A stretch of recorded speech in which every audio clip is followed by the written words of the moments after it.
சென்னை தண்டையார்பேட்டையில் ரூபாய் 7 லட்சம் மதிப்பீட்டில் சுற்றுச்சுவர் அமைக்கும் பணியினை ஜே எபினேஷர் எம்எல்ஏ அடிக்கல் நாட்டி துவக்கி வைத்தார்.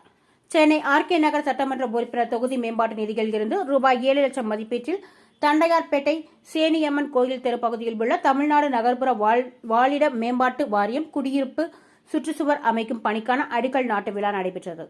இந்த நிகழ்ச்சியில் ஆர்.கே. நகர் சட்டமன்ற உறுப்பினர் ஜே எபினேஷர் கலந்து கொண்டு சுற்றுச்சுவர் அமைக்கும் பணிக்கான அடிக்கல் நாட்டி பணியினை துவக்கி வைத்தார்.